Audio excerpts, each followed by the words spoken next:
嗱，我哋講一講農曆新年啦喎，好嘛？好嗱，咁咧農曆新年咧，咁我哋今日咧想同你大家咧講一講呢一個年獸嘅傳說故事喎。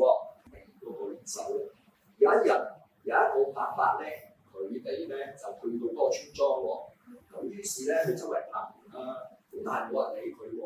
後尾咧有一個婆婆咧，佢咧就開咗門，攞咗啲嘢食俾嗰個伯伯。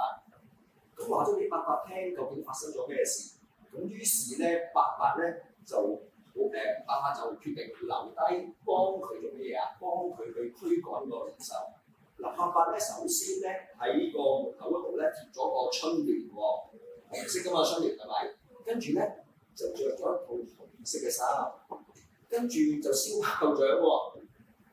好啦，咁於是年獸就諗住落到嚟啦，就同佢等住佢捉人咯喎，我點知嚟到嘅時間，佢一燒炮仗，一見到紅色之後咧，就嚇到咧年獸咧走咗喎。好啦，從此之後咧，喺嗰日年獸走咗之後，喺另外嗰一日咧就係年初一啦。年初一嘅時間咧，啲人咧就為咗咧慶祝咧以後都見唔到年獸，咁於是咧佢哋咧就開始咧係大家咧互相去拜年咯喎，祝賀咯喎。咁所以我哋而家咧有呢一個農曆新年嘅習俗咧，係因為咧有呢一個年獸呢一個傳說嘅故事嘅。咁大家而家知道嗰個年獸點樣嚟未啊？知道未啊？多元嚟。咁我哋喺呢一度咧有好多嘅圖書咧，我哋都可以咧，大家我哋喺度分享我哋嘅故事。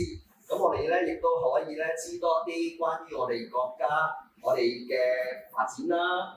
國家安全嘅制度啦，同埋好多有關我哋生活附近，例如好似大灣區嘅一啲嘅資料嘅。咁如果我哋再有時間，我哋就喺呢一度大家再分享呢一個圖書閱讀好唔好啊？好。